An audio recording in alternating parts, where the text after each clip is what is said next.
Cassie's husband is the definition of unconditional love. You know how I know good men exist? Because Cassie's husband, Alex Fine, exists. Le mec de Cassie a quitté la salle d'audience parce que c'était trop pour lui. Et dites-vous qu'en fait, il n'a pas quitté la salle parce qu'il a entendu ce que Puff Daddy lui a fait à l'époque. Non, il a quitté la salle parce qu'il a entendu ce qu'elle aussi, elle faisait. Et que peut-être qu'elle lui a pas dit depuis qu'ils sont ensemble. She did what? They said Cassie FaceTime her husband while she was getting cracked by Diddy. This is day 5 of the Diddy trials. I'm about to give you guys key moments of what Cassie said that had social media in a frenzy. Cassie admitted that while she was with her husband again, she linked up with Diddy and got it on because through a text she stated that she wanted to embrace him. The husband FaceTimed her in the midst of her getting greased. She stated she does not hate Diddy, that she still has love for the past and what it was. Comment ça va toi? Bon, il y en a forcément qui vont se poser la question. Tu vas se dire mais c'est qui lui genre? C'est qui lui? T'inquiète pas. C'est tout à fait normal si ma tête te dit rien du tout. C'est ma toute première vidéo sur cette plateforme, tout simplement. Une toute première vidéo qui ne va pas m'empêcher de parler d'un sujet qui va potentiellement te retourner le cerveau. Aujourd'hui, on va parler d'un gars qui s'est retrouvé dans le collimateur des juges d'Internet. Oui, vous savez très bien, sur Internet, il y a des juges maintenant. Je sais pas qui les a désignés comme juges. Et à mon avis, ceux de Twitter sont les... Vraiment, tout le monde s'est mis à parler de lui, à décortiquer ses moindres faits et gestes. Et honnêtement, je n'ai jamais vu une personne se retrouver dans une situation malgré lui. Et pourtant, ça se voit que c'est un gars chill. Bref. J'espère que tu es bien installé. La vidéo va être longue, je te cache pas, profonde, mais toujours avec cette touche d'humour qu'on aime ici. Maintenant que tu es bien installé, on va parler d'une personne que beaucoup d'entre vous ne connaissaient pas avant l'affaire Cassie Diddy, mais qui mérite qu'on s'y attarde un peu. Je parle bien évidemment de Alex Fine. Moi, dans mes recherches, je disais toujours Alex Fine, mais en fait c'est Alex Fine. Peut-être que ça reflète mon niveau d'anglais, mais voilà. Et si tu es vif d'esprit, tu as peut-être déjà deviné l'angle sous lequel la vidéo va être orientée. Si ce n'est pas le cas, ça ne veut pas dire que tu vis dans une grotte, mais je vais te mettre le contexte, tu vas très vite comprendre. Alex Fine, c'est vraiment pas le genre de personne qui va courir après la lumière.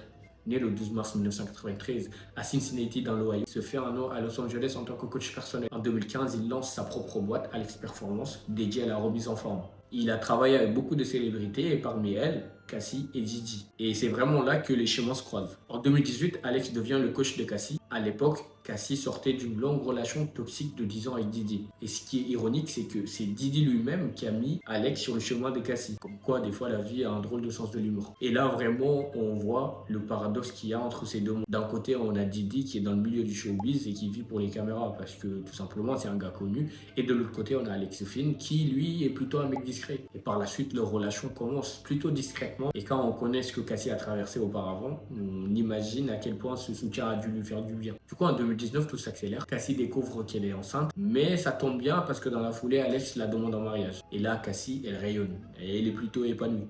Elle passe d'une relation toxique à une relation où elle est aimée, valorisée. Ils officialisent tout, se marient, fondent une famille. Bref, Cassie et Alex vivent leur meilleure vie. Ils sont en train de fonder une famille tout simplement basée sur la sincérité. Et il faut comprendre qu'à cette époque-là, l'affaire Cassie Diddy n'avait pas encore éclaté. Donc voilà, on peut dire que Alex, c'est lui qui a sorti Cassie des ténèbres. Donc toute cette stabilité, cette nouvelle vie que Cassie menait avec Alex, va prendre une autre dimension en 2025. Lors du récent procès de Diddy, Cassie décide de tout balancer. Elle l'accuse de pas mal de choses, genre tout ça. C'est le genre de truc que même Netflix aurait du mal à adapter dans une série sans dire les gars, attention, c'est contenu sensible, genre Peggy 18. Mais le point de bascule, c'est pas vraiment les horreurs qu'elle raconte. C'est qu'au milieu de ces témoignages, il y a une scène qui fait tilt chez tout le monde. En racontant les faits, Cassie explique que la dernière fois qu'elle a eu une relation avec Diddy, son mec actuel, Alex Fine, l'a appelé en FaceTime. Et honnêtement, je sais pas pourquoi, ça m'a fait penser à une vidéo que j'avais vue sur Snap d'un gars qui... Attends, je vais mettre la vidéo. On va bien s'occuper d'elle ici, tu vois, ça disait, ça m'a beaucoup fait rire.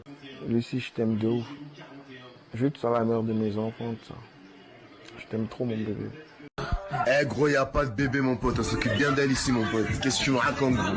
Et là, Internet s'enflamme, parce que ce détail qui pourrait être juste une triste coïncidence devient le sujet de débat numéro 1 sur Internet. Et là, le nom d'Alex Fine explose. Pas forcément pour ce qu'il a fait, parce qu'en soi, il a rien fait, on est d'accord, mais pour ce qu'il a accepté. Donc là, on a une personne qui, lors d'un procès, entend vraiment des trucs de malade sur sa femme, mais ne bronche pas. Il reste stoïque. Et naturellement, comme à chaque fois, cette scène va susciter pas mal de débats sur Internet. D'un côté du débat, on retrouve principalement des femmes qui prônent l'idée selon laquelle Alex Fine est vraiment le mari idéal. Il soutient sa femme dans des moments difficiles, il cherche pas à attirer la lumière sur lui et vraiment beaucoup voient en lui la preuve de l'amour inconditionnel. À leurs yeux, il ne fait aucun doute, Alex prouve qu'il y a encore de bons maris sur cette planète. Et il y en a qui vont même aller plus loin en disant que des gars comme Alex Finn, il y en a très peu. There's some good men in this world. Because if I was Cassie's husband, though he probably already knows everything because they talked about it at home, seeing it in court and seeing Diddy's face was probably sitting right across from him. Shout out to Cassie's husband because he must be going through a lot. First of all, your wife is currently pregnant. This re-describing all the details must be killing him. And he probably seen some first-hand accounts because he was their trainer. Well, he was her trainer. So the moral of this story is there are some good men in this world.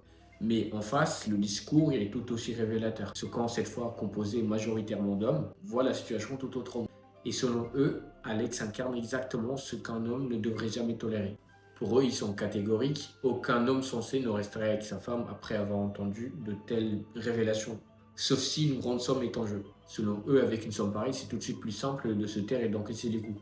All you women talking about, I need to find a real man that loves me like Cassie's husband. Oh, he loves her unconditionally, even after all she's been through. Even after she got urinated on in her mouth, he still loves her unconditionally. I need a real man like that. That's what y'all call a real man? I'll be honest, I'm not it. Cassie just won like, what, $20 million from that case? He need to be quiet and support her. You know what that $20 million could do for you? That man broke, he don't got no money. When she met him, he was a farm boy. Et certains vont même aller plus loin en comparant la posture d'Alex à une personne qui accepterait de se mettre en couple publiquement et de façon assumée avec une actrice X ou une personne qui propose des contenus OnlyFans. During this case with Cassie and Diddy, she's over there saying she like getting paid on and this. He probably thought, I thought that was only me. And now he's figuring out, oh, everybody was doing it to her.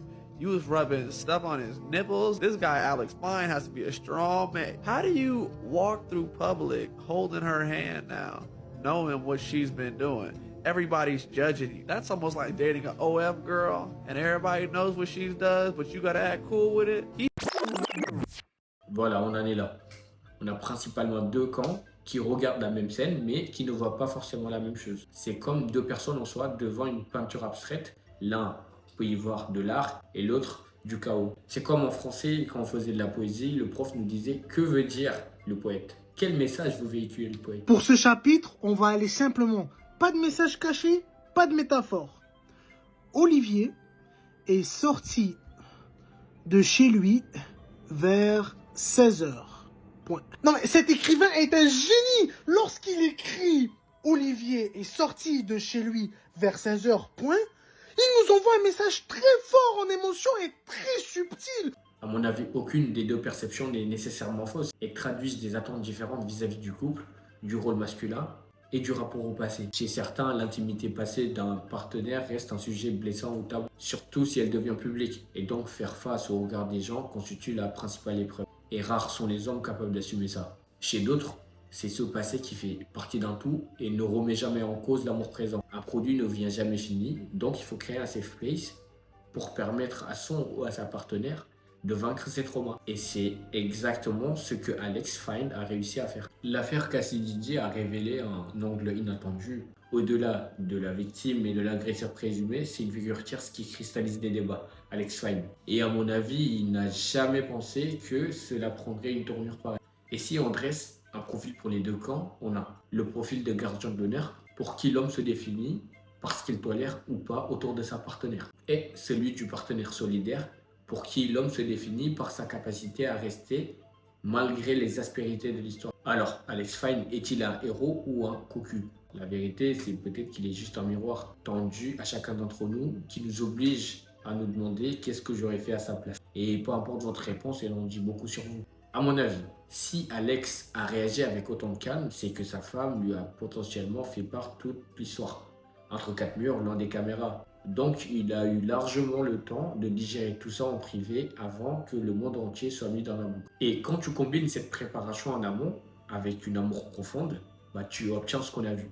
Un stoïcisme bluffant. Honnêtement, je suis curieux de savoir comment ces couples vont traverser cette tempête parce qu'ils sont en train de jouer leur saison la plus difficile. Bref, je m'arrête là. J'espère que tu as passé un bon moment à ma compagnie.